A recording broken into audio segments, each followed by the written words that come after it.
In episode number 338 of the Reasons I'm Broke podcast, we cover Kelly's favorite comic book writer, Brian K. Vaughan, and his plans for a live-action Gundam film. We also have some news on the recasting of Will Smith's Deadshot from Suicide Squad. Our comic book review this week is Doomsday Clock number 9, as Dr. Manhattan continues to ramp up as the threat in DC's universe. All of this and so much more on today's show.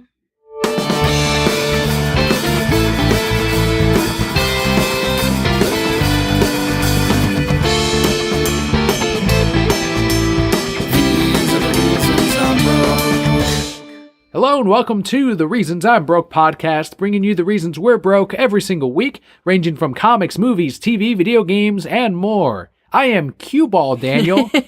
And I am your Emperor Kelli. You laughed when I told you it was going to be Q-Ball because it's the fucking truth. No. You see that hairline going back? You see me churning? Ball. I see you having Vegeta hair, which we've already established that I like. Then why'd you laugh, Kelly? Because we had just been talking about you going bald, and then you pulled it up and you're like, oh, I'm Q-Ball this week. For any new listeners to the show, the way we format it is first we go through some news. We head into the Brocat block, which is where Papa Kelly and I have been, and we answer Brocat questions. We go into the Patreon shoutouts for the week, which is the thank yous to everyone that makes the show possible. And then we finish it off with a comic book review.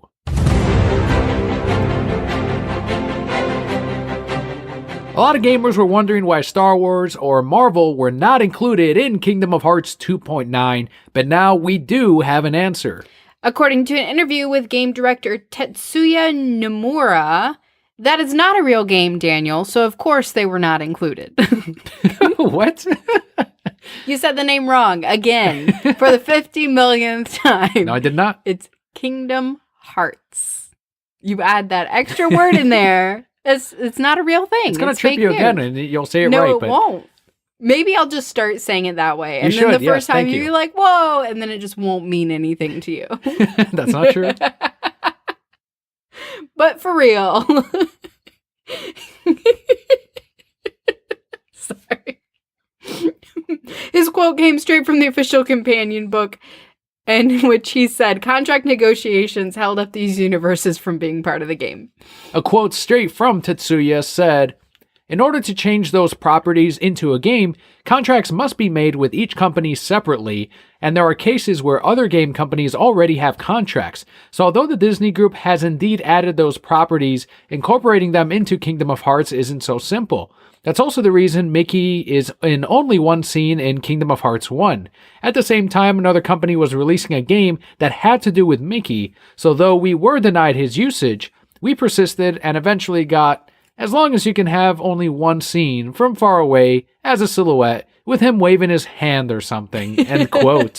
Can I tell you, though, that scene was so badass. Like, I get they would have included him more and they wanted to, but it set up the second game so well because you just barely see Mickey. And he's like, we're going to do more shit. And, you're like, and then you're like, yeah, Mickey, let's go do more shit. And then in the second one, he was everywhere. And I was like, this is fucking stupid. Mickey should just have stayed in Kingdom Hearts. So you think it had a stronger effect because he was this mysterious figure? Yeah, he was like, Mickey was badass in that moment. Because when that game first got solicited, right? The first place I saw it was that creepy ass commercial on Disney where the kid was breaking into like the facility.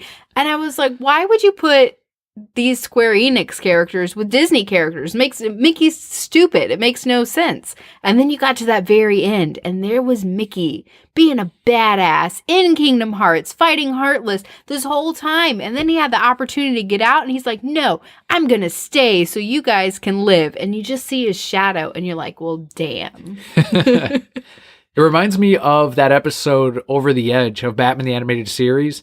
In an interview with Bruce Timm, he was talking about the scene where Barbara Gordon falls to her death after the Scarecrow essentially, with his cane knocks her off the fucking building. And they said, no, you can't show her body landing on the ground. So instead they said, all right, well, we're going to move the camera then inside the cop car that Gordon and Bullock are in, and you'll see her drop on the car from that angle. And they're like, okay. But it ended up being worse. Yeah, so like much worse. So just as strong, and that's why it looks like it sounds like the Star Wars properties and Marvel ones are just tied up in all kinds of different companies, even though it's all owned by Disney. It's kind of like how Warner Brothers still has to have that subset of DC Comics, which is separate from the DC Entertainment, which is separate from Warner Brothers Home Video, and all of those things have to essentially pay each other, even though it's under the big umbrella, to use these and to balance their books. The only world I could really see Sora fitting in anyway is Star Wars, because you have all the different aliens, right? You could do a cool lightsaber keyblade, but in Avengers, they would just not work. 0%. Well, a lot of people do point out that Big Hero 6 is already a Marvel world in the video game, but I think it's, even though it is based off of a Marvel property, it's a Disney animated film rather than a Marvel production. Is Big Hero 6 in this game? I have not passed Hercules, in case anybody is wondering. Me neither. I am a mom. There is no time. Yeah, I don't think there is any other world that you can really put him in. I know people have said like Spider-Man he could be in. And really? I've seen Into the Spider-Verse now as a suggestion, but that's Sony animated and not Disney. So it would be a whole different contract completely, something that they probably would not agree to do anyway. But yeah, Star Wars for sure. Like having a lightsaber kingdom blade, that would definitely work out really well. A what? You heard me. We gonna fight about this? There is no word yet on if the DLC is going to include Marvel or Star Wars. Do you think there is going to be any of that? I really don't. I feel like at this point, they've already created the game, right? Why would you try and throw something together just to please the crowd? Whatever DLC they have finished or planned, I think was already in the works when Kingdom of Hearts 3 was in development. And if they are going to get those properties of Star Wars and Marvel, they would be better off holding off until Kingdom of Hearts 4 rather than working it in as DLC, because that'd be a huge selling point then to the next game, because then all the Marvel sheep would jump on Kingdom of Hearts 4 as maybe their first Kingdom of Hearts game rather than the third one. So yeah, if you're going to go big, you're going to go big with a whole new title and not through DLC, because you're going to make more money off of the fourth. I don't see him fitting anywhere in Marvel.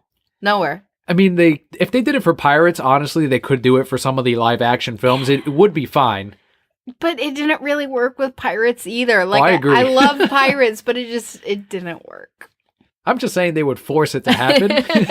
Well, they would. And the Marvel sheep would be like, yes. Best parts. Give it an Oscar.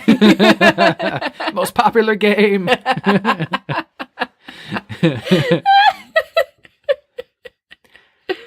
Speaking of games, we got a remake of the movie that we sort of grew up on based on the Pokemon games, which is Pokemon the Movie, Mewtwo Strikes Back Evolution, and a full trailer dropped last week.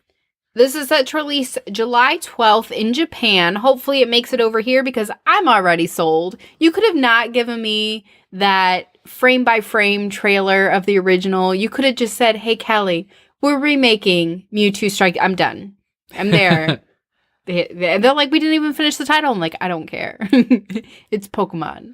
Yeah, we saw the side-by-side comparisons between the original and then the now computer-animated version of the first movie. They're not exact, but it is a remake. So you get like a shot of Mew, for example, Mew hiding behind Meowth. And in the original movie, it's taken from a completely different angle, but it is basically the exact same scene. The animation is done obviously very differently, right? You go from 2D that we had in the original Pokemon movies to that 3D that they're doing almost everything in now. It kind of bothers me a little bit. I don't like that animation style, but it is very, very similar. It kind of maybe feels like they're trying to take more artistic shots with this. Like when the doors open, it's all like... You know what I mean? It opens with much more flair than what we had in 98, where it just went, and we were like, whoa, the door's open, right? I would agree with you, and I think it's just a product of the fact that they can do more with that right now. But when I saw the side-by-side comparison, I thought they were more creative in the hand-drawn animated than in this one. Because it's kind of a plain shot of Meowth hiding or looking for Mew, and then you see the original, it's like, wait a minute, that was at an angle and kind of down, and this one's just like a straight-on shot, and I understand the one with Mewtwo coming down or the one with him in the tube. Yeah, in that case, they did get a little bit more, as you said, artistic, where they're surrounding the tube rather than it just being a shot of Mewtwo. So I think it's a give and take on both. Some shots, I'm sure, are going to be better in the original, and some are going to be better in the remake. Now, the real question is, are we once again going to cry when Ash turns to stone? 100%. I'm already crying. I do think the characters don't translate as well to 3D. No, they really didn't. But again, we're only seeing a trailer, right? Let's wait till we see the full movie, and maybe as we watch it, it'll get a little better. Here are my 2 questions. Is the soundtrack gonna come back? Are we gonna get Brother My Brother during the fight scene? You can't not have Brother My Brother, right? What else are they gonna put there? Some score? Some trumpets? No. It's gotta be Brother, because that's what made it even worse, right? Because as a kid, that resonated. You knew that they were brothers. They should have been fighting together, not each other. Do they also remake the Pikachu's Vacation from the beginning, or do they do an original short movie? I think they're gonna do an original short. I don't foresee... Who really cared about Pikachu's Vacation? The only reason anyone cared about that is because they showed the gold and silver Pokemon for the first time animated. Oh, is that when it was? I remember seeing that movie. My parents took us to see it, and I was blown away because they didn't like anything Pokemon, right? And then they're like, let's go see this Pokemon movie. And Pikachu's Vacation came on, and they thought that was the whole movie. And they're like, why do we pay money for this? And the other thing, too, is... You remember when they're doing Who's That Pokemon and they mix up like Alakazam with Abra or something? They call them the wrong thing. Oh, do they really? Yeah. And that's like a pretty big, obvious mistake, especially for Pokemon fans where you're like, that's not Alakazam. What are you guys talking about? Or do they make that same mistake, do you think, when they remake it, or do they correct it? I think they're going to correct. I don't know. I really don't know. I can't say that I know what their intention behind remaking this is, right? Are they going to make money off it? Absolutely, because we're going to go see it. But are you trying to be so nostalgic for everybody that you're going to make those same mistakes because that's what people are looking for?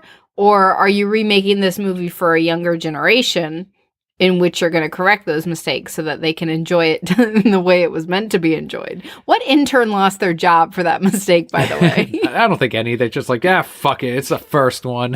Who gives a shit?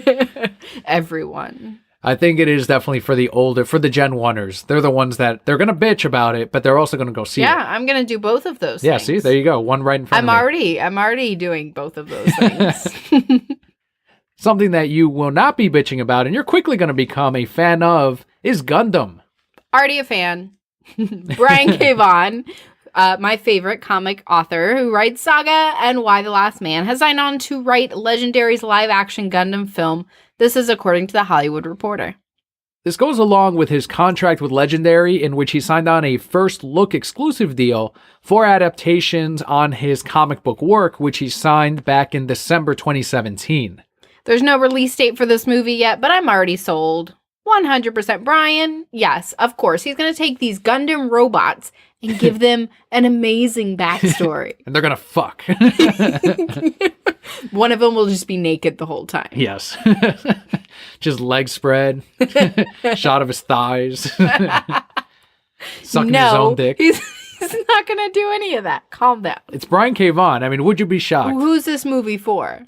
Adults Himself? or all? I don't know. I think it's going to be PG-13, honestly. Okay, so you're not going to see him naked sucking his own dick. Well, if it's robots doing it, is it really, R at that point? No, it's just metal things clashing against. They're just connecting. They're not fucking. They're recharging. They're docking. You can't explain that to children.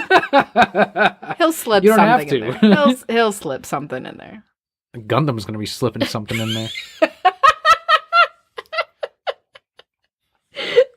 I've never seen Gundam anything. Did you like Gundam? I saw people build Gundams. Yeah, those are neat. I love Gundam for the models that we used to sell, all the model kits. I'm a fan. I like it. It made us a lot of money. At the new store, they did not sell as well, and we just transferred them out to another store. But we do play it in the shop every now and again. It doesn't really catch my attention, but there's also a ton of Gundam anime out there, so I don't know which one we're playing, whatever's on Netflix.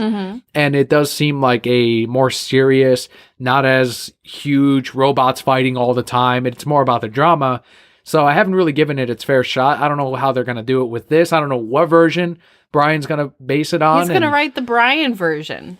Yeah, he's going to write his version, and he should. I don't think he's going to be tied down to any specific Gundam story, hopefully, because I can't think of one. Like, maybe Gundam Wing is the one that's most known by fans, because that's the one that used to play on Toonami, but that's really all I know. I think it's not huge enough, at least here in North America, and it's written by someone who is an English writer, where he can do something creative and fun with it. Even if he takes liberties, we know that he can write a good story. Well, yeah, like I told you, all the Gundams are going to have personalities, and they'll be unforgettable. I am so excited. You want to know how to get Kelli to watch a Gundam movie? This is it. I don't think there's any other way. What if here's one. Okay. What if he writes a screenplay that Pedal Perv James Gunn directs? Ooh, I trust Brian K. Vaughan to never do that. It's not up to him. Like, they sell his script. Like, they pay him, someone directs it. Well, then Pedo Perv James Gunn will probably change things, so then it's not even his anymore. Oh, there you go. That's how you get out of it. Boom! Just palpate my way out of that. And speaking of Pedo Perv James Gunn's Suicide Squad Jr., because he's going to try to get them kids in there when he's filming this movie. Filthy, filthy James Gunn. According to Variety, Idris Elba, who starred in Star Trek Beyond, is going to replace Will Smith as Deadshot in Suicide Squad Jr. Due to supposed scheduling conflicts, Will Smith will not be in this movie, which is why they are recasting. I saw a lot of DC Belugas out there on Twitter hailing this as a great thing. We love Idris. That is fantastic. Not on that camp. I'm not on that side. No. I know he's a good actor. Good on Idris. I like Will Smith. It's not specifically only the writing and directing that made that role.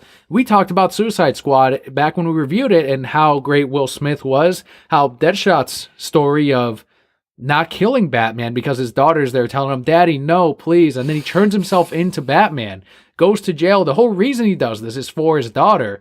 And now you're going to replace the heart of that and put him in Suicide Squad Jr. under a different actor, under James Gunn, who's, without a doubt, going to make this even like super jokey compared to what the first Suicide Squad was. It's gonna happen, and to me that's a big mistake. From the beginning, as soon as James Gunn signed on to this, we said we weren't going to see it anyway, so cool. Like, even less of a reason for us to want to see it. For me, I don't understand. I guess maybe the script's already done, whatever. Why are you going to recast one of your main stars? Like, I hate when movies recast somebody because you feel it, right?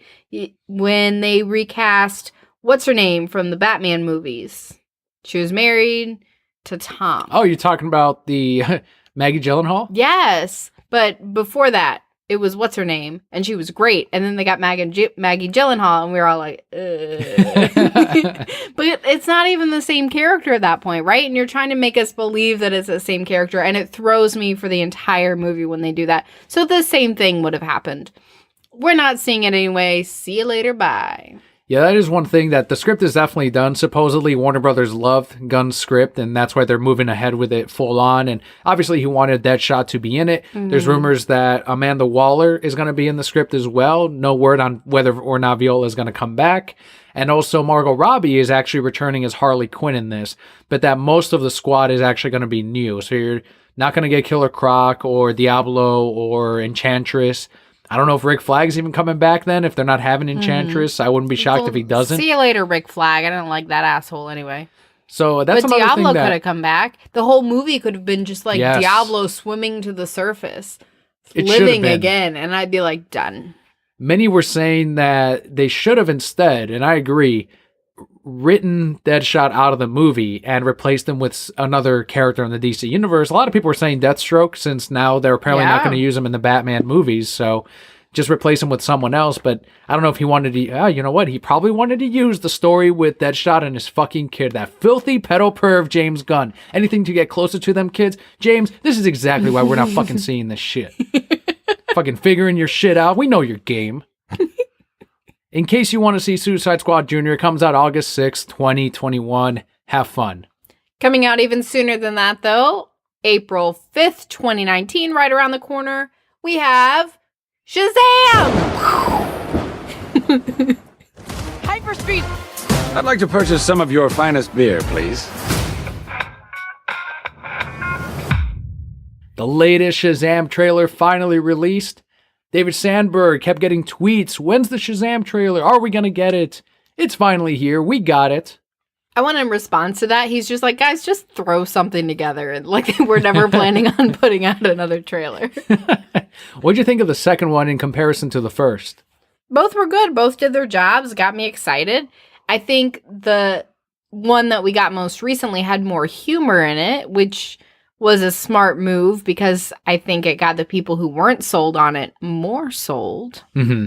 Yeah, that's one of the things I keep hearing that people bring up all the time as of like, gotcha, Daniel, is this looks like a Marvel movie with all the jokes in there.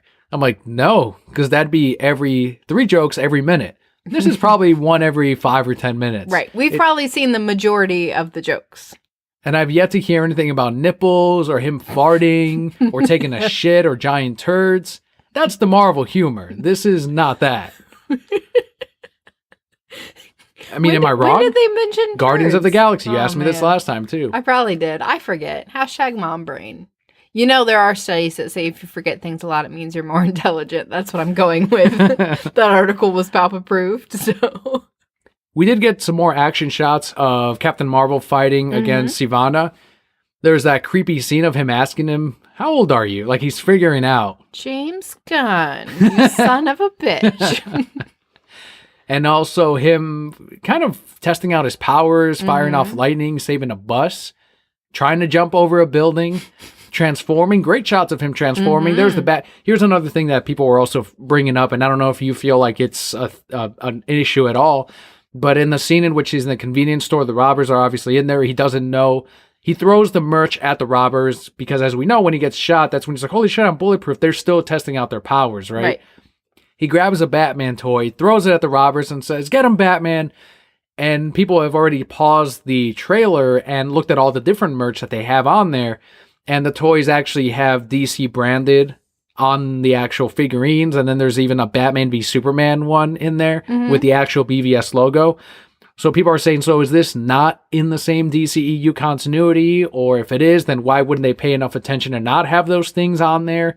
And that's what they're focusing on. Even like one of the biggest DC Twitters that I follow, unofficial of course, but a big DC Twitter, I'm like, why are you focusing on this? Why is this a problem? What do you think? Do these people not have better things to do with their lives? Like, this is a non-issue. Well, the answer is that these are already existing products that they're trying to sell. This is stuff that I can order from Diamond that is on the shelf. You can give me that giant Batman? It's on. You can find that at Target. Yes, absolutely. Why don't we have this giant Batman? So I think they just grabbed a bunch of this merch that already exists, put it in there. That doubles as a way to sell it. And you know what just happened? They just sold a giant Batman. So it did its job. I really feel like it's a non-issue because it doesn't distract from the movie unless you're pausing it and zooming in on this bullshit and saying, oh, look, it's real life merchandise. They didn't create special things. And no one really said much when Suicide Squad had that vendor with the t-shirts after Superman's death. And those are actual also branded t-shirts that you could have bought at that time too. And they weren't specifically made for the film. So I think it's a budgetary thing. I think it's a marketing thing. So yeah, to me, I was like, what? Well, No. I think it's also a non-issue. They're probably sitting around and saying, yeah, just grab those toys and put them up there. Like, it's a fucking funny scene. If I was a 15-year-old kid fighting robbers for the first time and I saw Batman toy, I'd be like, yeah, Batman, you get him. Did you see the GIF someone put up of get him, Batman? And then it cuts to the scene of Batman in the warehouse like, That's amazing. One of the complaints that people sent to Sandberg was that they didn't show enough. Of course, we knew that this was going to be the thing. My God. It was either going to be Sandberg too much or not just enough. Like, shut up, guys. He quoted the tweet and he said, well, I'd rather have this complaint than you guys saying that I revealed too much. Hashtag Doomsday is what he said. And quickly, people came up and defended BVS's trailer. Like, well, for the record, like that didn't ruin the movie, showing Doomsday. And he's like, no, I agree. It didn't ruin it for me either, but that's what people thought. People, you just can't make them happy. I really enjoyed the trailer. I'm more excited to see this movie. People who were on the fence are now also excited to see this movie. It feels like it's going to be a lot of fun, which is what you expect from Shazam, right? He's a much lighter DC character. Yeah, you got to be careful when you say fun, though, because when critics and bloggers, they've turned that word with superheroes into a Marvel movie. And when I hear fun and superhero, I'm like, oh, Marvel. PTSD. I just want a good movie. I want a good film. It can be funny and it can be good. Those things can happen. Will we be there opening night? 100%. 100%. As long as I'm not working. As I told someone earlier today, this year we got the Shazam movie coming out. Mm-hmm. We've got Detective Pikachu releasing we're going to watch. The Joker film in October. Yeah. And then, next year. Oh, is Wonder Woman this year? No, Wonder Woman got pushed. Yeah, so that's it for this year. Nothing else. Those are the 4 movies we'll see. That's right. The only ones you really need to see. What else coming out? I mean, there'll be some indie films here or there, but nothing else. I hear some, I don't know, some somewhere. They're trying to tell me something cheap. I don't know. Okay. I thought you were using the tone of voice like there was something I was really excited for. Doesn't Godzilla come out this year? Oh, shit, that's true. Fuck. Freaking Godzilla, shit. I'm more excited for that shit than any of these except for the Joker. Shit. I am very excited for Godzilla. We were just talking about that today. You're asking me all my theories, which obviously I can't give you because they're always right and you don't believe me. How's he going to defeat the Golden Demise? The who? Monster Zero. You just always call him Monster Zero. Golden Demise. You need to watch the Netflix Godzilla movies. They're fucking phenomenal. The more I watch them, the more I like them. I only have time to watch them once. They made me sad. They were so depressing. How's he going to defeat him? With his fists. His little short fists. That's the one thing. Every time there's a shot of Ghidorah from far off with his giant wings towering over Godzilla, and Godzilla's looking up at him with his little fists. At some point, some rocks will fall on Ghidorah, and we'll think that he's dead, but he's not really. Will Mothra live or die? Mothra will die, but we'll understand that he will be reincarnated later. He's going to come back. So there'll be the little, an egg or a larva or something. Yeah. What about Rodan? Who the fuck cares about Rodan? Rodan's going to die in the first 5. It'll be the opening scene. Just going to fly into space and see you later. I don't know. I don't care about Rodan. I'm just bullshitting all this. Maybe it's true. Maybe it's not. It's probably true. You fucking called that King Kong Godzilla shit. It was brilliant. You didn't believe me, and I just sat there, and I knew in my heart that he was going to roar, and there it was. Someone was saying, so I just got done watching the Superior Samuel L. Jackson, Brie Larson film, and it's shots of King Kong. I'm like, fuck yes, King Kong. Oh, King Kong. Godzilla beat him, too. No, Kong's still growing. Nope. Getting strong. Okay, well. Shit out Godzilla. Godzilla is Jesus. He comes back after 3 days. What's Kong gonna do then? You're like, beat him again.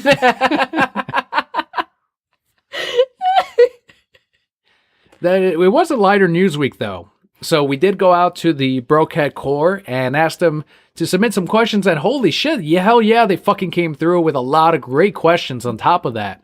And that does lead us into the Brocat block for this week. This segment is typically what happened with us this week, but nothing really happened with us this week. We just lived our lives. Yeah, even at work, we did have our best Tuesday ever this week. That's awesome. So that was great. I know we've only been open for, a year and a half or so, but still pretty awesome. Best Tuesday ever, and it was by a pretty good margin. So things are still looking good for the shop, and even today for New Comic Book Day, it was a strong one, and people were happy. They were reacting to my haircut, it's negative and positive. Haircut. Who reacted negatively? They out their mind. They don't say negative things, but they ask, why'd you cut it? Like that. And that's how I know, why would you do this? One guy said, oh, hello, sir. Now that you look all, professional and stuff. And I'm like, Jesus Christ. I'm not trying to look like fucking I'm just trying to look good. That's all. You do look good. Have you not seen my tweets? I don't want to look like fucking Richie Rich or something. No, you don't look like because you got the beard. It tones it down. Richie Rich is white and rich, which you are not. I would never say that. I think your haircut looks fantastic. Would I be pobre Pablo? Stop. Copyright the reasons I'm broke. Don't fucking steal it.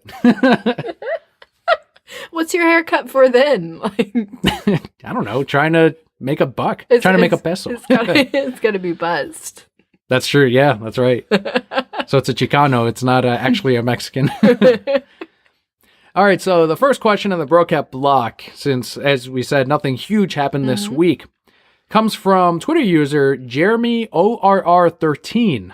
Jeremy asked, quote, up to episode 296, did you ever settle on a Star Wars name for the little one? If not, I want to throw out Kylo Ren for consideration. Perfect. Yeah, that's a great one. He's not as whiny as Kylo Ren, but it still fits. Like, I like it. I like it a lot. I think it's perfect. He is my child. I guess Kylo Ren is now Emperor Palpatine's child by that logic. No wonder he's so fucked up. That's a good one. Kylo Ren. Mm-hmm. Palp approved. That's all it took. All it needed. I want like a stamp every time, like, Palp approved. Jeremy just added to the lore there on the reasons I'm broke. But episode 296, he's listened to a lot. Yeah, he went to the, like, bless his soul, he listened to that early terrible shit. Oh, man. When did we start getting good? I'm still waiting for that. I'm good every episode, thank you. Yeah, you said we. Oh, okay. See, I got out of that one, too? Am I just carrying the show? Is that what you're saying? Yeah, of course. Stop, you're full of shit.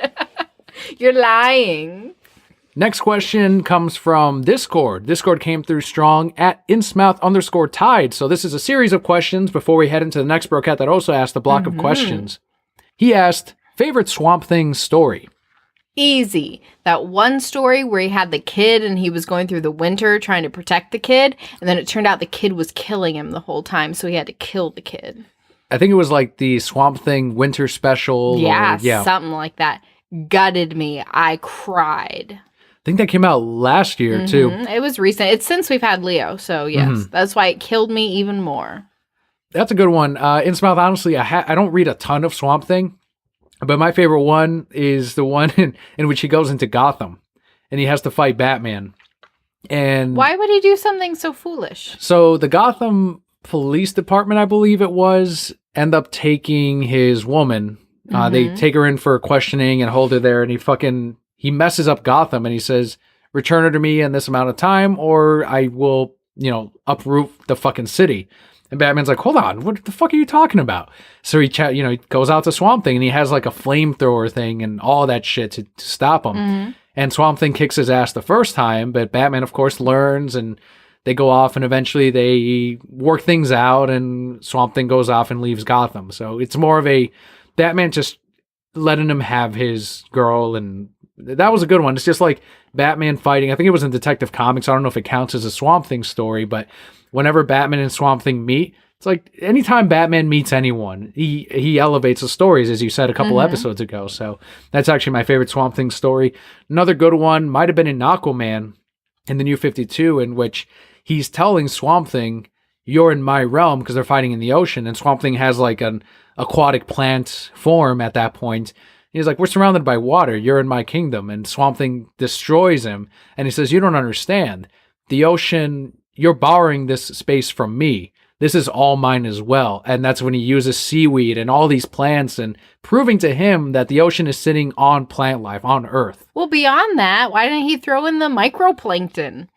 There you go. Are those fishes or no? All those are plants. Okay. Yeah. So the very base. Have you not watched Magic School Bus? I thought we watched enough Magic School Bus. You watched enough Magic School Bus. I watched so much Magic School Bus. But all the very base, those are all plants, and then like the zooplankton, those are actual animals, right? But the phytoplankton, they're just plants. They feed off the sun, and then they grow that way, and things eat them. So, yeah, he's just sitting in plants all day long. Are those floating throughout water? Yeah, Is that, okay. They're everywhere. Yeah, fucking Swamp Thing.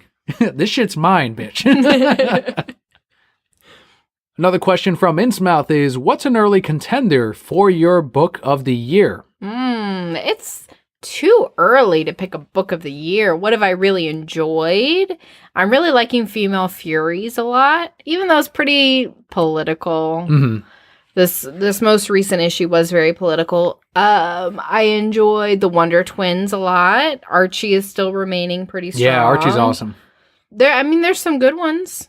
But book of the year, I don't think I've read anything where I was like, wow, this is amazing, blah, foaming at the mouth. I really like Heroes in Crisis, and Archie is excellent. But I think my answer is going to be the same. We had answered something similar a few episodes back, but I think Doomsday Clock is still my favorite one so far this year. Any specific Doomsday Clock issue? The one that really sticks out might be the whole origin of Marionette. Like that issue really That wrapped was a up really for cool me. one. And then, of course, when the Joker got involved in uncovering who Dr. Manhattan was, I think that was another strong issue with Batman and Rorschach, like pretty much putting him in jail the first issue. Like there's a lot of great moments in this story, a lot of iconic moments that you're kind of like, okay, so that's how that would have happened if these characters met. The next question is, who is your favorite Patreon backer who recently joined Discord and is obsessed with Swamp Thing? I think it was Julian, maybe from late. I think Julian was the one who's the really big Swamp Thing fan. I thought it was me. Am I not? You're not a Patreon backer. Oh, I support your life. I think it's Innsmouth who's really into the anime video games that streams. Maybe I'm confused. What was the Marvel version of We Read His Comic of Swamp Thing? Swamp Thing's the one with the big mosquito nose, right? Yeah. I think that's who he likes. So, I don't know. One of them. One of them I added the Tangela Pokemon thing at. I think it was Omni or Spoon's suggestion of like, that's the closest to Swamp Thing is Tangela. He is pretty close. I always wonder what he looks like underneath. Who knows? Maybe, I don't know. We got to know what he looks like. Mimikyu as well. Yeah. There's a lot of mystery Pokemon out there. Mimikyu will never know. Of course, it's you, Innsmouth, the biggest Swamp Thing brokehead out there. The green of the brokehead, if you will. And we continue with his questions. Other favorite horror comics, movies, games. Fuck Halloween. Horror is all the time. My favorite horror film is The Exorcist. Still scares me to this day. I'm not even religious. That's how good a movie that fucking is. I don't like horror movies. They scare me. But my favorite horror game is Dead Space. There you go. Fucking Dead Space. I do love Dead Space. I don't even know why. I remember the first time I ever saw the sign. Is that weird? The first time I ever saw that sign was just a floating hand in space. And I was like, whoa. But I didn't play games. I knew I wasn't going to play it. And I wasn't going to tell you to buy it. But then you rented it or something. Because I was working at GameStop, right? Yeah. And you rented it and you started playing it. And I was just transfixed. It was the coolest thing ever. So I have never played a moment of Dead Space in my life, but it's still one of my top 10 favorite games. I remember the only reason I wanted to rent it is because it was based on that Resident Evil 4 gameplay, which is my favorite game of all time, which is also another contender for favorite horror game. I think Dead Space is for sure more of a horror game than Resident Evil 4 is. And then it was crazy. Remember then you read the chapter names and you were just like, oh shit, I've done all this for nothing. And then he takes off his helmet at the end and he's a fucking old man. Yeah. I say that, but like I'm almost his age now. So you're like, I'm almost an old man. Real close. Yeah, that was probably the craziest thing is you just see, and he's just this aged guy who's gone through all this shit for Nicole. Then you remember, like, he's just a construction worker. He's doing all this. An engineer or something. He's not even anything special. And the whole game, you're literally just using tools that they could find anywhere. The best part was I went through the whole game with the plasma rifle because I was still conditioned to Resident Evil 4 of like, save ammo, use as much as you can with melee, and you'll need it later for the boss fights. And what I did instead is I upgraded the shit out of the handgun, essentially, because that's what I did in Resident Evil 4. And I'm like, until I really need a submachine gun or something, I'm just going to run with the plasma rifle. And the more I upgraded it, the better it got, and the less I went through the whole game with just a plasma, and it ended up unlocking a platinum trophy of like, beat the game with just a plasma rifle. I'm like, really? That's a platinum? Fucking did this shit with all these fucking bosses? Didn't you get like a super plasma at the end of it too? Yes. Like they gave you this crazy powerful plasma gun. We need to play through that again when we have time. So in 10 years. And they were like, when we did the second playthrough, then I was like, all right, well, let's try different ones, because then you get a trophy for beating the game and upgrading it to the max with all your weapons. So I'm like, well, I got to get those trophies. And that's when I'm like, holy shit, there's way better guns than the plasma rifle. But I just got so good with the plasma that I just ran with it. Right. Ah, such a good game. Remember this, like, not psychic, but like the gravity powers of like just grabbing like the arms of monsters and then fighting, shooting it back at them? You would. You'd throw it at the pregnant ones, and then there was all those glitches where the pregnant ones couldn't come through the doors. Yes. So then you could just pick off the babies. Yep. I remember the second time we played it through, you'd be walking around, I'm like, that guy's alive. And they're like, no, he's clearly dead. I'm like, no, he's going to get you. And then he would. He'd wake up and I'm like, fuck, stomp him. Man, those things that were on the walls, you remember those? And they would shoot like the acid at you. And then, stop. Love that game. Innsmouth also wants to know favorite Jeff Lemire works. I've only read Descender. I'm bad. Sorry. Oh, that counts. That's your favorite one, right? Mm-hmm. I'm going to say Animal Man from the New 52 that crossed over with Swamp Thing. And I read Swamp Thing first, I believe, and then Animal Man because they did, one of them crossed over into the other. And I'm like, holy shit, I got to read that and figure out like Avatar of the Red, you got Avatar of the Green, you had the Rot, all of that tied in beautifully.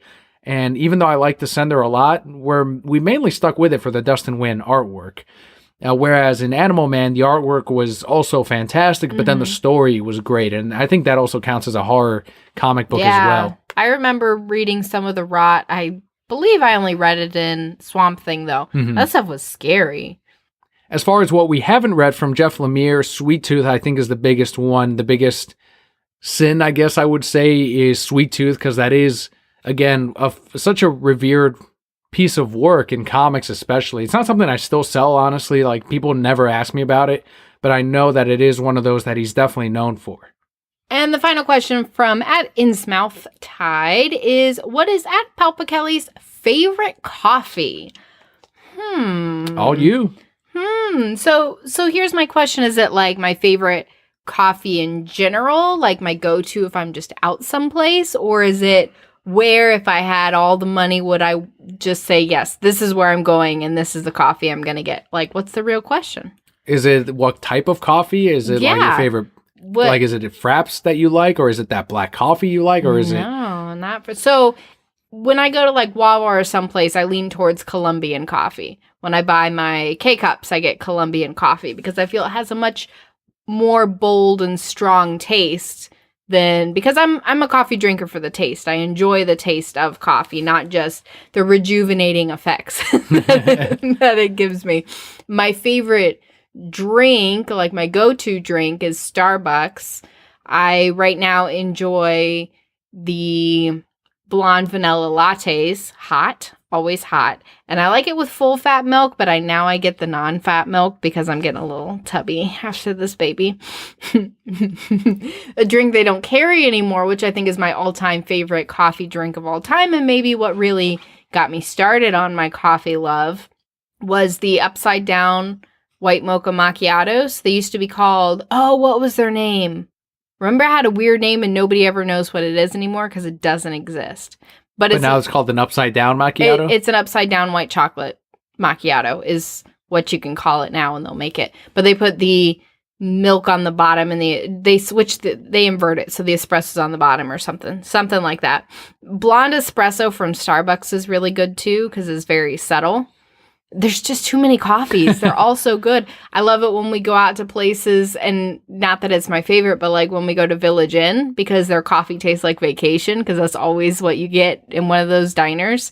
I love coffee at my dad's house, but that's because there's an emotional attachment to it. I don't think I have a favorite coffee. I just have so many coffees that are for different aspects and different moments in my life and in my day. It's like choosing your favorite child. You can't. And it's so weird because different flavors of coffee hold different emotions for me, right? So again, when I go to my dad's and I drink Folgers, I always think of spending time with my parents. When I'm on my way to work, I enjoy getting Starbucks, and that relaxes me because as a moment that I take, we get Starbucks sometimes, but I usually only ever get Starbucks on my way to work. So Starbucks and Wawa I associate with taking those few minutes for myself prior to work, and then I hype myself up for the day, right? Or I enjoy it throughout the day. Recently, I've been getting Dunkin' Donuts, not because it's good, but because it's cheap, and it's on my way to work after I drop off the kids, whereas Starbucks and Wawa are prior to, Anyway, there's just, I can't. There's too many. I could go on, I could have a whole podcast about coffee. A whole one. Do you remember the place in Tampa that we stopped at to get coffee? It was like super hipstery. Do you remember the name of it? I don't. I could look it up. Okay. It was like dog brews. Well, never mind that. What about in Orlando? Would you say, is there like a coffee place that's not a Starbucks, that's not a Wawa, that you would recommend for someone to go to that is more hipstery? We went to Drunken Monkey once, and I did really enjoy Drunken Monkey. It's off Bumby, near Bumby in West Colonial.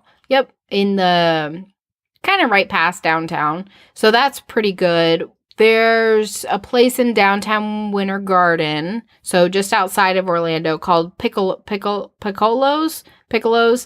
They're in a brunch place. They're only open until 2, but they have some really good coffee. They have a honey one made with natural Florida honey, which is delicious. Ooh, when we went to Hawkers, man, Hawkers has some good coffee. They have drip coffee, pour over coffee, where they make right in the cup. They just give you a little pour over and pour it on top, and then it's got the sweetened milk in the bottom.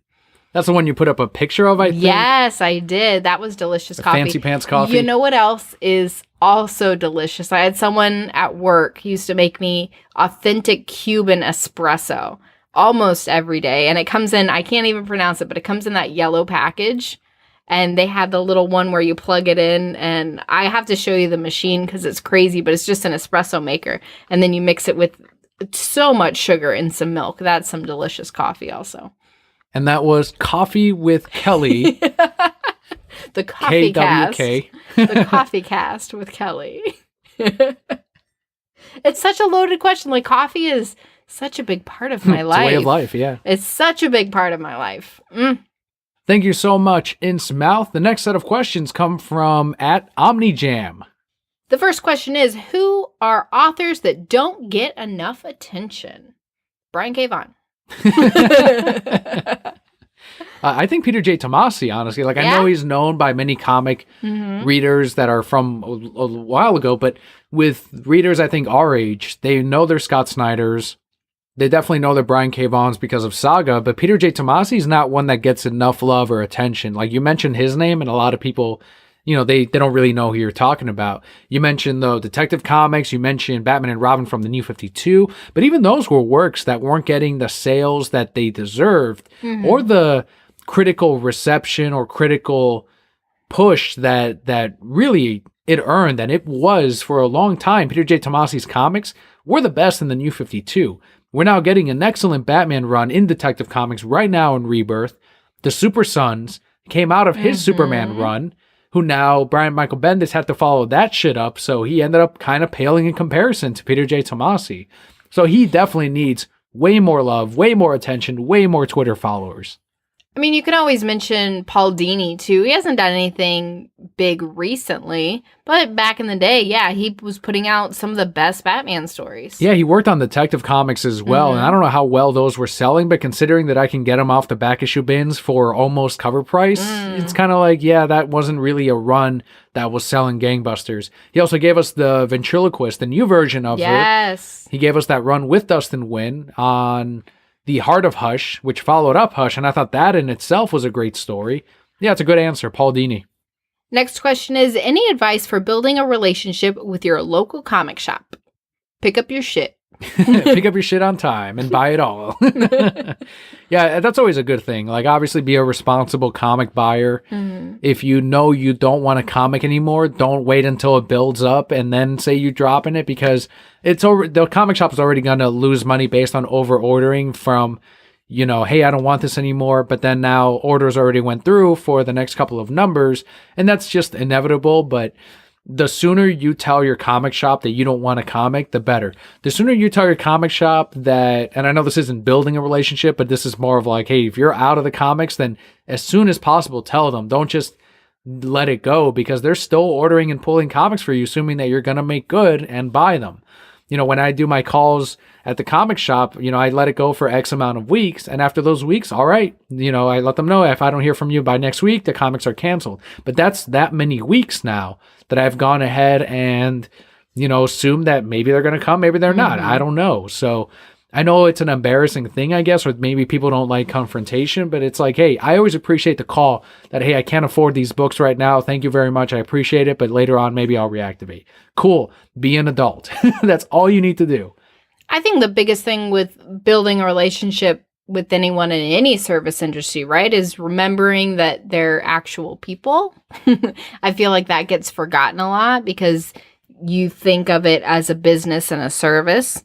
and don't really realize, exactly like you said, they're people who are spending this money to hold these books that you have no intention of purchasing. Flip the scenarios and imagine that were happening to you. You'd be pretty upset. So always treat people in the service industry as you wish that people would treat you in your business. And people forget that a lot. Yeah, they also forget that you can't just sell it off. Like, oh, if I don't get this, you can just sell it, right? No, that doesn't happen. You can't just sell it. You can't just return it. A shop can be stuck with this stuff from now until the end of time. It's not oh yeah, no problem, man. We can definitely sell that. Like, there's very few occasions in which you can get like maybe Venom right now. It's very hard to get the first printings. If someone's like, oh, I'm not interested in Venom anymore, or Immortal Hulk, you can probably sell those, right? Yeah, I can probably sell those because I'm sold out. But those are few and far between. Like, how many comics get published? Right. Every single month. So it's very easy to get stuck with a lot of that product. So there's a lot to go into that. Obviously, communication is the biggest thing, consistency, and overall just being a responsible buyer and a responsible reader. Buy the stuff that you like, buy the stuff that you enjoy. Don't buy it solely for the purpose of flipping it later and making money. The comic shop worker is going to always endear him or herself to the reader over the speculator. Next question is, what is proper etiquette for reading other people's comics/graphic novels? That's another really good question. I take the same stance as using someone else's controller, or how I want someone else to use my video game controller. Wash your hands before you read your comic book. Return it in the same condition that they let you borrow it in. When you're reading a trade paperback, don't flip the pages all the way open to where the spine gets that crease or that stress. You got to have it like at that that 45-degree angle. Where you're like, it's like, yeah, you can't really see the full panel near the creases, but it's fine. Like, you're reading the panels easily. Obviously, there's going to be that slight curl after you're done reading it from cover to cover, which ends up flattening out as you put it back on the bookshelf and there's pressure on it. We have plenty of trades like that. But when you start actually creasing the pages or the books, don't do that either. And the reason I say wash your hands is because those fingerprints on some of the soft covers or hard covers, as opposed to the glossy where you can, for the most part, wipe it off, even with like an alcohol wipe. On some of the on soft covers, they're made out of like a matte finish, which won't get those fingerprints out of it. And those are the things that bother me. So I wouldn't want to do that on another comic reader. That being said, that's what the trades are for. That's what the hardcovers are for. Any stories that I really like, any comics that I love, that I want to go back and read, I will then buy the trade or the hardcover so I don't damage the original issues. So I'm okay with a trade or hardcover getting damaged because I know that I can probably get a replacement pretty easily if I really cared that much. And at the end of the day, if you guys borrow something, books or otherwise, and you damage it, man up and replace it, right? Say, hey, I'm sorry I did that. Even if you can't afford it right now, say, I will give you some money as soon as I can, and replace it. And follow up on it. Don't just, they forgot about it. No, follow up on it. Because it's always that awkward, like, do I ask them? Like, hey, you remember when you fucked up that book? Last question from OmniJam is thoughts on the whole variant surplus. You haven't seen a lot of that yourself, have you? I haven't because, of course you're in the industry, right? So you're seeing it all the time. I don't. I hear stories from you. My personal opinion is vote with your dollar, right? You don't want to get the variant, don't get it.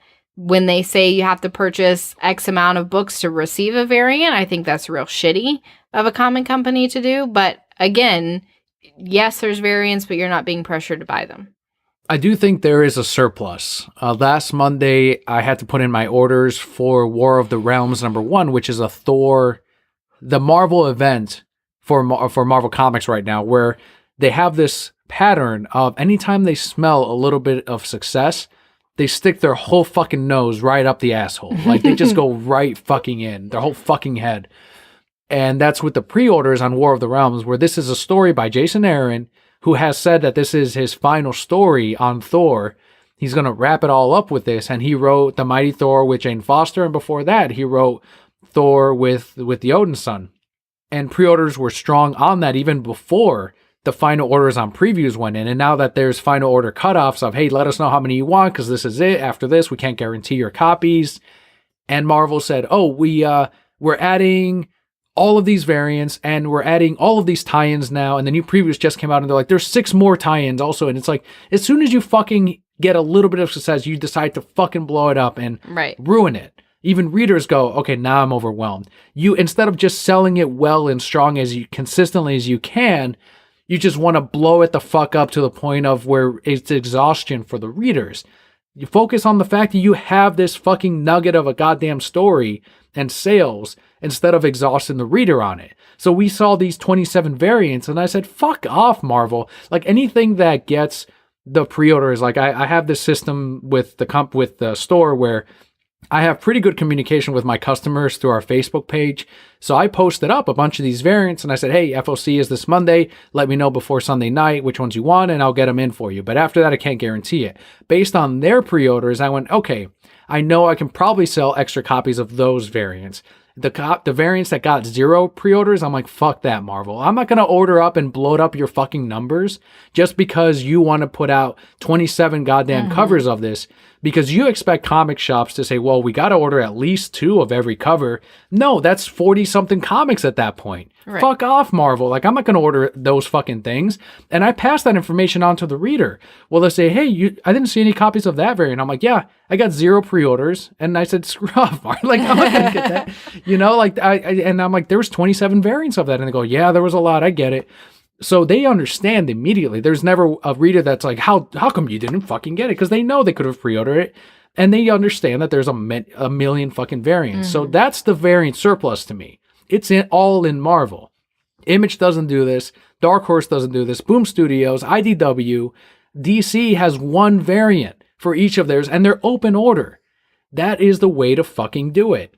Not this, hey, there's a J. Scott Campbell cover, but you have to match comic shop. You have to match what you ordered on Deadpool number 10 3 months ago at 100% rate. If you ordered 18 copies of that book, you have to order 18 copies of the main cover of number 13 just to qualify to get this variant. And the nature of the business is, over time, readers drop out of series. This is their way of trying to say, hey, we got to maintain numbers. So comic shop, if you want that variant that you know you can sell, you better order up on that. I'm done playing that fucking numbers game. Because if I play that game, I'm bloating their numbers. I'm going to get stuck with a bunch of main covers because inevitably people swap out the cover for the variant. Right. So that's another main cover that I did not intend to have that now I have to try to sell or I'm stuck with. So I'm done playing that fucking game. That's just, I hope other comic shops are doing the same. My stance is if I qualify for it just by my own fucking pre-orders, great, I put in a number. And sometimes Marvel just gives them to me anyway, even if I did not qualify, because they want to move that They're like, shit. oh, well, here, you can just have it anyway, but only this month. So there's a whole fucking thing, and it's all on Marvel. It's an abusive relationship with Marvel. They do this shit where they expect us to order copies of number 2 before issue number 1 even released, and they do it on purpose to try to get us to overorder. So fuck that. Like, I am tired of that. And I think a lot of comic shops are as well. I think you're as passionate about that as I am about coffee. Yeah, that's true. A lot of comic talk and a lot of coffee talk. So that was everything from @OmniJam. Question from Twitter user @MooGen. Quote, yeah, why is anyone not on board with Captain Marvel, bitches? End quote.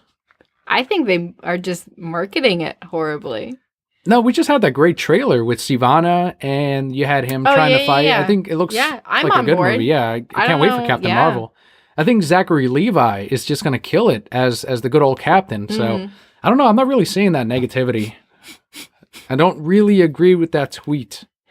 Next question comes from @Aswaylock, who asked, quote, what's your opinion on grading comic books? We do it. I think it's cool. We do it occasionally, very occasionally. We're not as, like, there are some, especially living in Florida, the whole CGC base is, I think, 2 hours from where we live in Orlando. Fort Lauderdale, is that where it is? No, it starts with an quite. S. Sebring?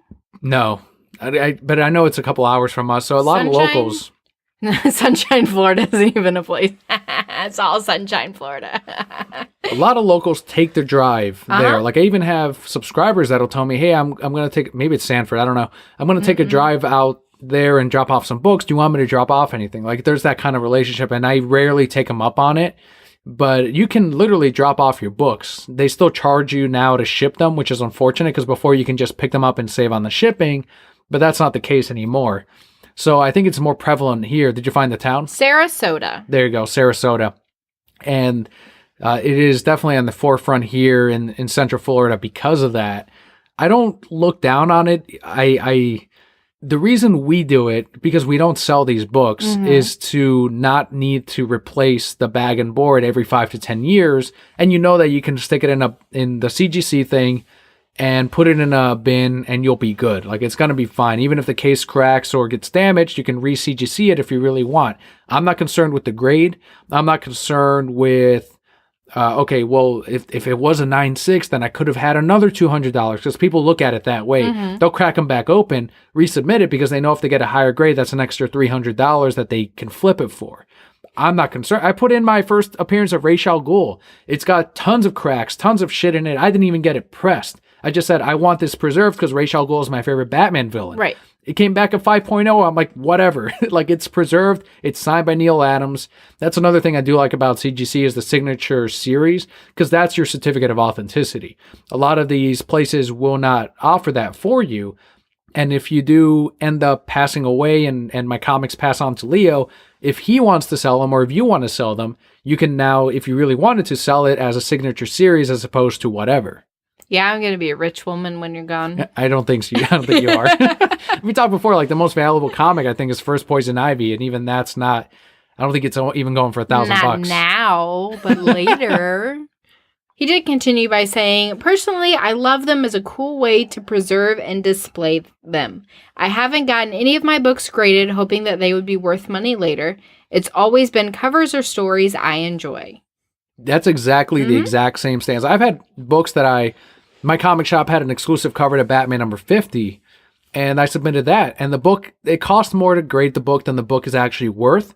I don't care. I love that cover. It's also personal because of the comic shop that I, shopped at before I worked at it, and now I work for it. So it's just a really neat thing to have and own, and exactly as he said, to preserve it, to display it. It's a great display. We have Harley Quinn and Joker, I think it's the Alex Ross cover, and it's the reprinting of it, and that's another one that's worth less than what the grading costs, but I love displaying it, and I want that UV protection on it, so I'm definitely on board with a Swaylock on it. Our next set of questions comes from @SpoonSandwich. Spoon asked, quote, what is a comic franchise that you think should be a video game, maybe something more obscure? Pokemon. Based on the manga, yeah, I agree. Where he chooses Bulbasaur as his starter, that's a great answer. Yeah, do you have anything at all like that you think would actually make a good video game? Maybe more obscure. You know what I feel that it would kind of go in the direction of like Heavy Rain, right? I think you could get away with Reborn. Yeah, that's not a bad one because there's a lot of action in it. There's going to be a Netflix movie, I think, based on it. So that's a good answer. That's a really good one. The problem I have with choosing one of these, and now that you say something like Heavy Rain, Kill or Be Killed, I think would be a good one to adapt because it is a mental trip, right? It's all about, well, at first it's like the devil is telling him, if you don't kill bad people, I'm going to kill you within 24 hours. Like he sees the devil telling him this, so he has to do it. So he's crazy. But then later he sees that image of the devil that he's been seeing is from a magazine that he grew up on, and he links like, wait a minute, this is all just something I pulled from my childhood, so it's all in his head anyway. But then he's also like, but these people are bad, and he's already used to killing, and it's a whole thing, and it's now up to like 6 or 7 trade paperbacks. Wow. That's an excellent story. I really liked from Image. But that would be a good Heavy Rain type of video game to do. Superhero-wise, it's hard to choose as far as something a little more obscure because it's like Watchmen, obviously. They did a video game and it wasn't too good. But then again, someone said it's the unfilmable story and Zack Snyder ended up doing an incredible job. So maybe that would be a good fucking video game. Who the fuck knows? Down. You don't know. It could happen. I do know because I'm the Palpo. Palpa knows. I think Batman Little Gotham would also make a good kids game. It would be really cute. Like an app for your iPad or something. Most controversial comic book you remember is the next question. I've got a few. What do you have? I don't think I read it, but we were You know what? You want to know what it really is all those Trump comics that they came out with? Yeah. The positive or the negative ones? Both of them. Both of them were controversial. The bat penis recently. Yeah, and Batman Damned. Uh-huh.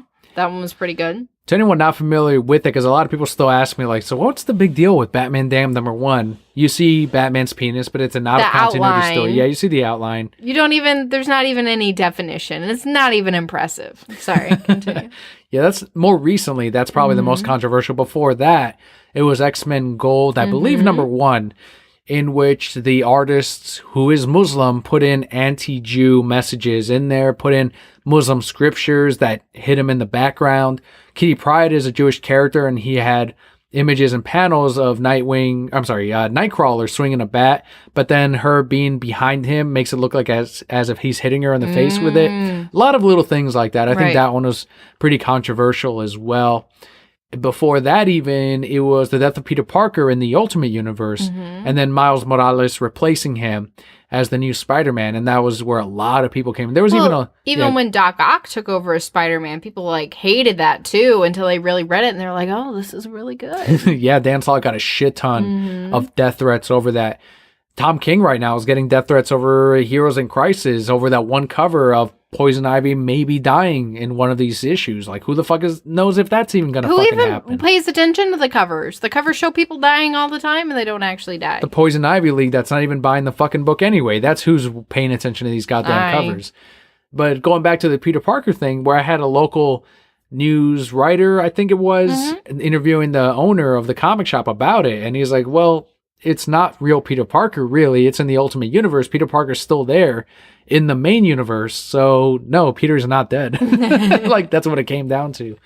The Muslim Green Lantern was another one. Simon Baz in Justice League for the New 52. That was pretty controversial as well. But as far as most controversial, I think right now I'd have to say Batman Damned, simply because it's the most recent. Wasn't there also that cover of Batgirl that they had to change? Oh yeah, that's right. And then there was a variant. There was a cover of Catwoman that they had to change also by Guillaume Mark. Yeah. Yeah, that was a big one where she was like, the posing had her ass and tits kind of hanging out, and they're like, oh, what the fuck is this? And he had to change it to where she's more, I guess, realistic as far as that pose. And then he did not get a lot of work after that for DC Comics. And until recently now, he's getting way more interiors and cover work. And thankfully, because Guillaume is an amazing artist. He worked on Gotham City Sirens back in the day. And I think that's how we really discovered him. He worked on New 52 Catwoman, which was excellent. Gorgeous fucking comic book. But yeah, you mentioned the Batgirl one. That was during the Joker month variants. And for the Batgirl one, it is him drawing a bloody smile on her crying face. And the gun, I guess, is sort of pointed towards her crotch, and people were saying that it was a sexualized cover, and DC pulled it completely. That's a cover that I got done by Nick Justice, where I said recreate that, but with the Joaquin Phoenix Joker drawing a smiley on Captain Marvel, on Marvel's Captain Marvel's face on there, and just because but I'm like, make sure her expression is just as blank as all her fucking other expressions in the goddamn trailer, and he captured it perfectly. People on Twitter were like, she even has the same expression. It's perfect. Final question here from @Spoon Sandwich. No, you got it. Stop. Final question here from @Spoon Sandwich is, most surprising thing about being a parent? You know I love the dad and mom talk. You start with this one. I think to me what's been most surprising is observing and paying attention to the things that he does, even as minuscule and minute as they may be, because you're observing someone that is essentially your clone, like really, like it's just you're literally multiplying, and you're seeing them learn and observe and recognize things that you can't observe yourself doing that. So when you see someone else doing it, it's fascinating. So like even him watching the other night, watching The Mummy, the Brandon Fraser one, and he's just seeing the camels and the desert. It's early parts of the movie, and he's just looking at all this, and you're trying to figure out what he's thinking, and you're kind of figuring it out by following his eyes and seeing his expressions. And the first time he tastes avocado, for example, and he loves that, and him going after the country potatoes today, like he was very specifically saw that on the plate, recognizing that's what he's going to eat. I think I was more surprised by seeing how big a deal that is to me. Whereas I did not expect that to be a thing that we all focused on so much. It is amazing, especially now because he's really starting to understand us and respond back. So even, I mean, just a funny story. I was asking him earlier today because he likes to go off in a corner to poop, right? Quietly. He likes to be by himself. Mom can't be by herself, but Leo has to be by himself. And so I walked out there and I said, Leo, are you pooping? And he nodded. And I'm like, oh my God, you could understand me. And then I was like, well, can I change your diaper? And he shook his head and ran away. And I was like, he knew what I said to him, right? Still can't talk. Kids still can't use words, but he understands. I think the most surprising thing for me is how much I can squeeze into a day. So prior to having a baby, I always felt that I was busy. There was always something going on. There wasn't enough hours in the day, right, to get anything done. And then I had Leo, and there's even more time in the day to get things done. And I still don't feel like I have enough time for everything, right?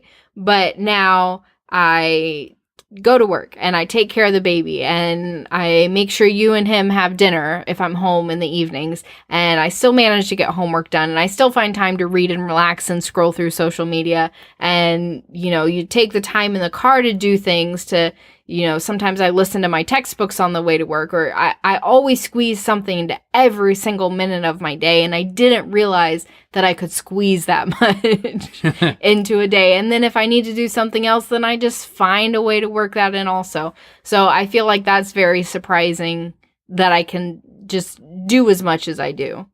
I hope those were some really good answers for you, Spoon Sandwich. I know you, as a dad as well, have your own stories and can probably relate to a lot of that. We mentioned on Discord that sometimes I worry that the parent talk might be unrelatable to someone that doesn't have parents. Like, yeah, just get back to the superhero talk. But we also know that there's a lot of broquettes out there that are parents, grandparents, and can definitely relate to this on that same level, and maybe are reliving those moments as maybe they might be older parents, and they're reliving those moments like, yeah, that's right, I remember that when I first had my child or my first child. So hopefully you're all getting a little bit out of that talk as well. Thank you guys so much for sending us all those amazing questions out of nowhere. Like, you just sent it, and then 5 minutes later, here they all Hell were. yeah. You did miss the one from that random user, though. Your favorite things about Kelli? About me? Missed it? Might have missed it. Might have skipped it on purpose. Before we head into our Patreon shoutouts, it is that time of the month. What's new on Netflix? The March 2019 highlights. Is that the time of the month? Because I thought it was something different. These are the highlights to everything that came out on Netflix, but there's a full list. If you type in what's new on Netflix March 2019, these are just the titles that Papa, Kelly, and I can relate to or have seen. First one is Sweeney Todd, the Demon Barber of Fleet Street. As I like to call it, the last pretty good Tim Burton film. The last decent Johnny Depp film. Yeah, I'd have to see his list after that, but I think that was pretty much it. Because that was after Pirates, so nothing was good after Pirates. Finding Neverland is the one that I'm like, was that before or after Sweeney Todd? That's the only one that I'm still trying to figure out. I think it was before. I feel like it was before Pirates, too. No, it was definitely not before Really? Pirates. Definitely not. Because he did Willy Wonka after Finding Neverland, after working with that kid, and he did Willy Wonka well after after the pirate films. Finding Neverland was like a couple years before Willy Wonka, pretty close to that release. I'm Googling. Okay, so Pirates of the Caribbean was 2003, Finding Neverland was 2004, and Sweeney Todd was 2007. I'm glad our memory still serves us well. Thank you, Internet. Next title on the Netflix list is Disney's Christopher Robin, which I was upset to see on there because I just fucking paid Vudu to rent it. I'm glad that we rented it, though. I did enjoy that movie. That's the one with Ewan McGregor, where he's all grown up Christopher Robin, and Pooh and friends have to come save his life. See, I didn't enjoy it. I'm glad you did, but I felt like it was lacking some heart, especially at the very end. It felt like a 90s film. Yes, it did lack a little bit of heart. I will say that I appreciated that they took some risks with some of the shots that we saw. It was nice to see Pooh and friends and hear some original voices again. But I did cry several times throughout the movie, so Good on them. I also didn't think that Ewan's acting was quite up to par, but I mean, we'll see. It's just, if you really like Winnie the Pooh, there's a lot of references to the original book, to the original animated movie. So for that, sure, check it out. And there are some neat puppet effects with the toys and with the CGI where it does actually look legitimately good and strong. Eeyore looks creepy as hell with his fucking red eyes. He's just high, Daniel. He's also the internet because when the weather's gorgeous, he says the weather's too good. I'm like, this is totally the internet. Never good enough, never happy. Next on the list, we have Doubt. Have not seen this movie in years. I think it is my favorite Philip Seymour Hoffman movie. It is a movie that I would say watch before you die as well. Meryl Streep is also the co-star or star. I don't know who you would say is the... it would be Meryl Streep. She's the star of the movie. And the main character of it, in which they are essentially trying to accuse, or they're trying to figure out if Philip Seymour Hoffman did touch kids, because he is the pastor of this Catholic church, and that's kind of the whole movie. And I think it was based on a play, or it is an ongoing play. But the movie itself everyone is strong as hell. Viola Davis is in it. Oh, yeah? I don't remember that. We'll have to watch it again. Next movie on the list is Hunter Cross Hunter, or Hunter X Hunter. I would have said Hunter X Hunter. Season 1 through 3. I know a lot of the weebs get mad if you call it Hunter X Hunter, so it is Hunter X Hunter. I hear a lot of good things about it. Maybe I'll check it out. Maybe I won't. I still gotta go through Yu Yu Hakusho because you really recommend it. Inuyasha, I don't think I will continue with, even though you really like it. That's fine. You don't. I mostly like it for the fan fiction. Okay, so unless you're gonna go down that road with me, I think you're okay. Find a movie on this list, and it does show up on Netflix every now and again. And I will always say, watch it also before you die. A Clockwork Orange. Don't watch it with your children. Yeah.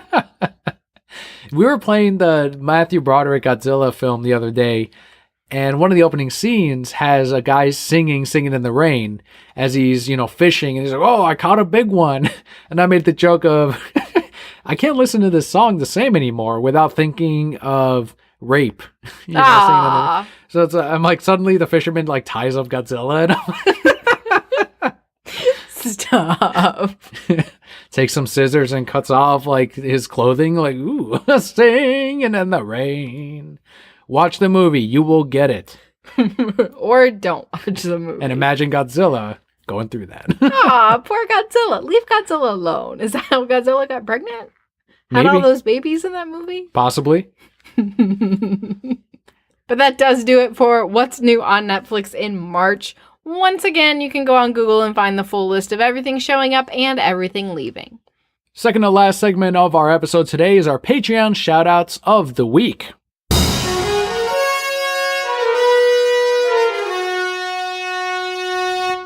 This week we have 4 shoutouts. First one goes out to John on Twitter at John72Text or Instagram at Johnny2Chips. John shared his 9.4 CGC graded copy of Mr. Miracle number 2, which is the first appearance of Granny Goodness. Love me some Granny Goodness. That's one that I ended up buying about 5 years ago because we love Granny Goodness, and I knew it would not be as easy to find today as it was back then. I think it was like an $8 comic book at that point. Not a huge issue even now, but as soon as she starts showing up in this New Gods film, that issue is going to blow up. Oh, yeah. Next up, we have Brian, whose Twitter handle is at BrianSchaub1. Brian retweeted the tweet of, quote, "Who watches The Watchmen? You. On Netflix or on whatever now. That bitch is 10 years old today and you didn't see it yet? Watch it. Watch it." Great movie. Go watch it. Why are you even listening to us? 10 fucking years of Watchmen. That's amazing. The, once again, unfilmable movie. I remember going to see Watchmen with you. You were finishing the comic book while we were waiting in line to go see the movie. I was. And I was impressed by how close it was to the comic. Really fucking close. Dr. Manhattan nailed it.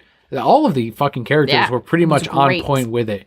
Watchmen I would say eventually you should go back and read the comic book, but if you just watch the movie, you will understand Doomsday Clock even. And you won't be confused by a weird pirate something. The symbolism, I guess. Yeah, whatever. Yeah. Next shout out goes out to Kat on Instagram at Catshaw. Kat posted a picture of 2 Starbucks drinks with the caption, "Cloud drinks for days." Isn't that something you want to try out? That is, so it's their brand new macchiato. They have a caramel one, and I don't remember the other flavor. I feel like it was coconut, but that might be a lie. But what they do is they froth the milk that they put on top. So it's a very smooth drink, similar to your nitro brew, I guess, is what I would compare it to as close as I could. So yes, that is on my list. Hopefully soon I'll get the chance to try it. Is that at every Starbucks or okay? Well, maybe tomorrow we can get it. They just froth the milk differently. I'm willing to try it. Yes. Final shout out goes out to Matt on Twitter at Mr. Forklift. Matt reacted to Sony's Into the Spider-Verse winning the Oscar for Best Animated Picture with, quote, "Most impressive to beat both Pixar and Walt Disney Animation entries. Yes, I know they are the same company, but it is good to see that neither brand is invincible in this category," end quote. That's right. Beat out both of Disney's, Pixar and Walt Disney Animation. Good job, Sony. Good job, Sony Animation as well. That's one you got to see. We got to rent it and you got to watch it. That does wrap up all our Patreon shoutouts for this week. Thank you guys so much for your continued support of the show. If you too would like your shout out, or if you would like to support the podcast, head on over to patreon.com/thereasonsimebroke. There is a link in today's episode. Swipe on over to the description, and for as little as $1 a month, you too can get your shout out. You too can help out the podcast.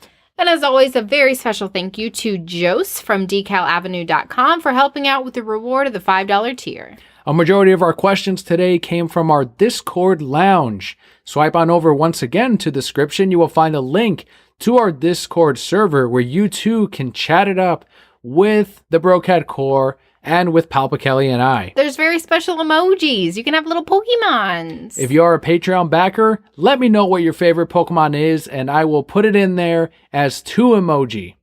And with all that, guys, we now get into our final segment of the show, which is our comic book highlight.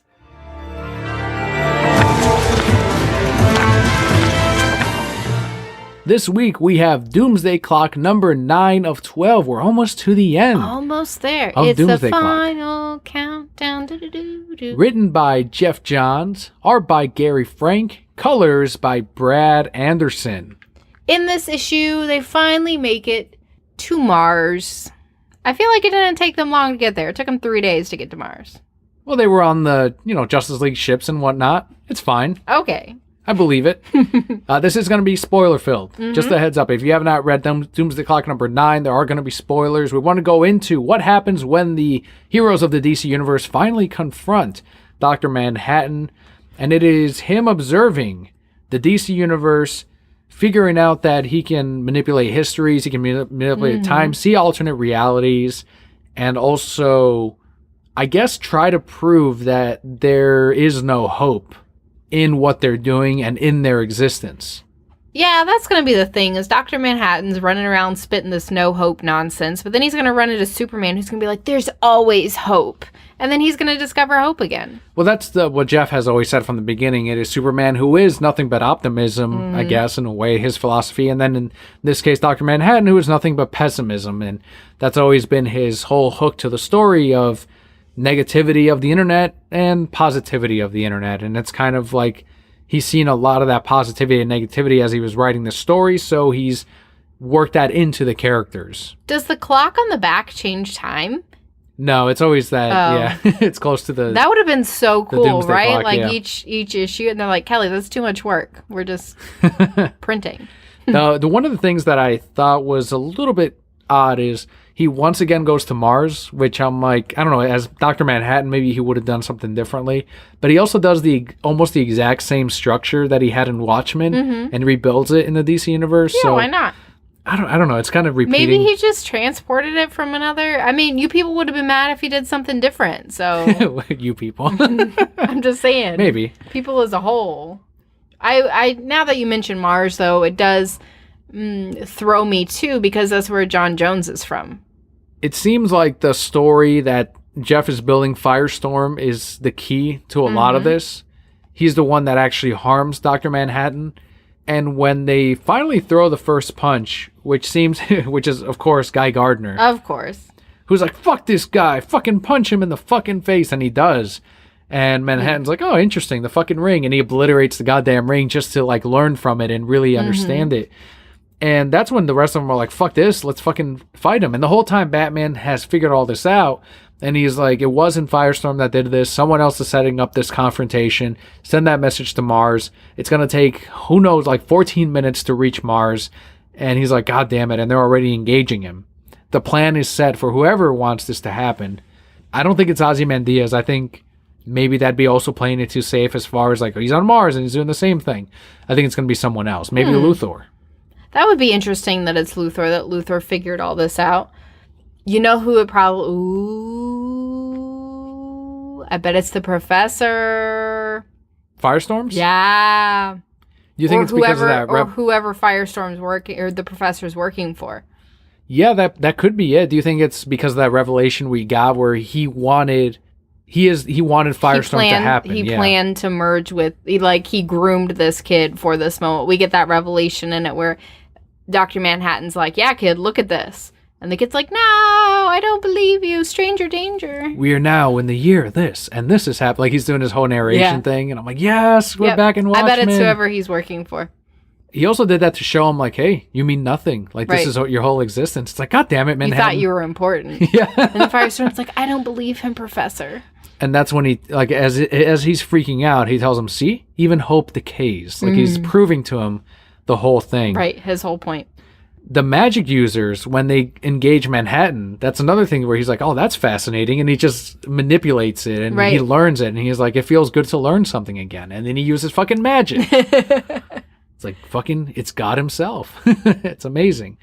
Do you think it's a little bit weird that he reacts in that way if he's always existing? Wouldn't it be something else like, it's not that it feels good to learn again, but now I've learned this, like as if he's already done it?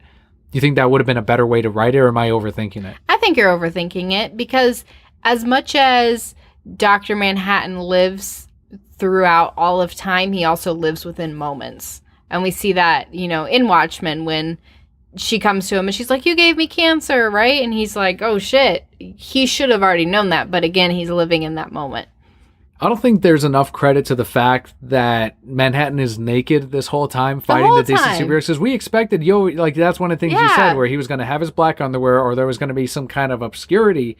Nope, penis out, he's fucking fighting him. Even though the Marvel kids, mention it. They're like, the guy's naked, look away. Like, that's just the only living way wild. That's what they said. He was living wild. Yeah, that's how he'd have to do it. I still didn't expect it. They give him a lot of full frontal.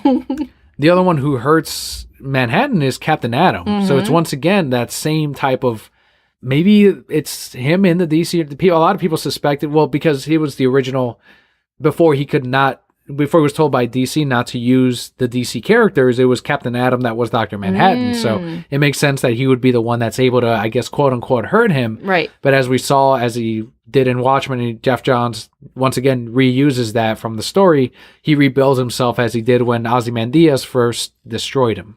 Well, yeah, because he remembered how to do it, right? So I think it was cool that they did that, because then they're like, yeah, we beat him. And then they're like, surprise. It does end up that cliffhanger where we have the villains that are, I guess, taking over Earth or trying to make a move. But then the biggest thing that I took away is Batman is the one who's now saying, I need to get to Mars. So he's going to be, I think, the next confrontation with Dr. Manhattan before we finally get Superman in the last couple of issues. I love that Batman figured all this out. Of course he would. We knew he would. But it's still exciting for me to see. One of the things that happened, too, is with Superman, who is out of commission right now, something changed in the way that he was attacked to maybe it ties into that type of power that Captain Atom and Firestorm have, where that he can legitimately hurt Manhattan, because I have no idea where that, but something in that change is now going to make him formidable against Manhattan. And that's all I think the villain's doing in the villain's plan. And the reason I think it is Luthor is because of his sudden interest in Lois Lane. It has nothing I don't want to stop Superman. Here's a gun. Like, there's too much going on there.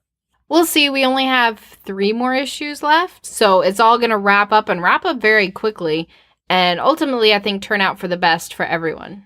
If it all stays on schedule, then I guess by September, we'll have that final issue. And maybe by then, if this is still as big a deal as they say it is, we'll get that major change in the DC universe. I still want to see where Manhattan was when Reverse Flash discovered him. Maybe the type of dialogue they might have had before Manhattan blew him away. I don't know. Or even the return of Reverse Flash. So there's still some answers there. That could potentially be a one-shot later, though. They don't have to tie it in with this particular run. And that's another thing. If this had been Marvel, there would have been 3 other tie-ins with Doomsday Clock. More than one variant. There'd be 17 each fucking issue. So that kind of goes back to that variant talk a little bit. Right. But yeah, Doomsday Clock number 9, if this makes any sense, feels the most like half a DC book and half a Vertigo book, in which there's a lot of, okay, now the DC heroes are fighting, and that's a very comic book. But then we're going back in time, and now we're seeing this, and now we're seeing Manhattan manipulate this, which is very much like Watchmen. I'm talking to you 6 minutes from now. Yeah, it's amazing. It's like, Manhattan, goddamn it. Someone talk to this guy. It's still a great run if you were a fan of Watchmen, if you're a fan of DC. As always, we definitely recommend this book. And that wraps it up for today's episode of the Reasons I'm Broke podcast. Thank you all so much for tuning in this and every single week, for letting your friends know about the podcast. As we mentioned, last month was a very strong month for the show, so please keep telling your friends about the show. And if you know fellow DC Belugas and you feel like maybe they'd enjoy the podcast, send them over to thereasonsimbroke.com. You can follow us on Twitter at ReasonsI'mBroke, at Kelli with an I. We always look forward to hearing from you guys. Send in questions like you heard this week, and we'll be happy to answer them. Thank you for joining us this week, Broke at Core, and every week. I've been Cue Ball Daniel. And I'm Emperor Kelli. And Broke at Core, all will be well.